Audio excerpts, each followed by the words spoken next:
I didn't know about the bishops. I really didn't know about the bishop. Name my bishop in the 12 bishops. I didn't know that answer, right? But all the other answers I knew. And I forget every last one of them.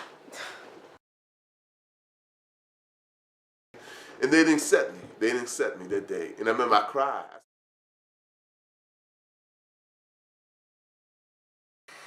I'm getting ready to go back to school. Got accepted at Empire State College.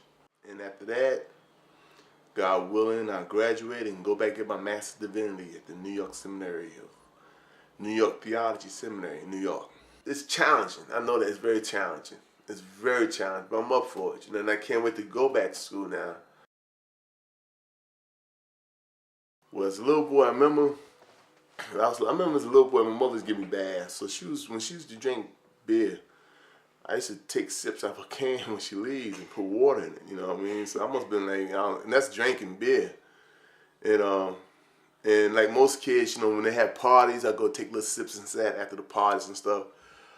But the first time I ever smoked a joint was by my brother. My brother gave me a joint, and then we got into a big fight. And he came from Vietnam. We got into a fight, and he just believed that I had like a rage problem. He just thought that since he'd been through like psychology going to seeing doctors and therapists because he had a mental breakdown in Vietnam. He just thought that for me to handle my rage, smoke reefer, marijuana. So, and I loved it, So I could say I'm about 12 years old when the first time I picked up. And I tried opium with him and hash. I started doing cocaine. I remember one day my brother was shooting up. He was a heroin addict, and he was shooting up. And I remember right out of his nod, when drug addicts get high, they got this little notch, and they do all that, like nod over, And I remember he came right out of his notch, and he just looked at me and said, "If I ever catch you using this, I kill you." And then he went back into his nod. And it was so cool how he did. Everything was cool. Them heroin addicts, they were so cool when they do it. So he went back to nod. So I never did it. I never put a needle in my arm. That day, and they always tell us in recovery that always remember that time. Always remember that last time when it hit me that I couldn't do it no more. When everybody left my house and everything, and everything is gone. I'm scrounging around, between the edges of the couches looking for little pieces of crack. Or crawling on the floor. Or taking a razor to get the residue off. And I'm crying and everything. I'm asking God, "Help me, help I can't do no." I think that actually brought it out of me.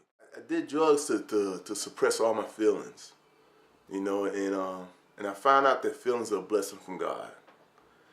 So I learned how to feel more, the good and bad feelings. When I get depressed, I don't have to pick up drugs no more. I learned how to pray to God, or try to eat Dunkin' Donuts. That's another addiction, God had told me, he said, I ain't never forget the day of my trial sermon. If I woke up, he said, if you be diligent in me, I'll place my word in your heart.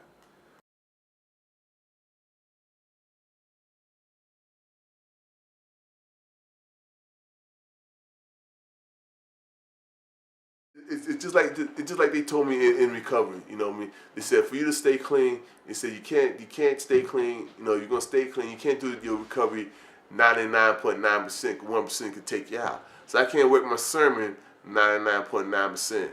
You know what I mean? Cause I'm gonna miss 1%. Somebody might need to hear that 1%. I can do it 100%.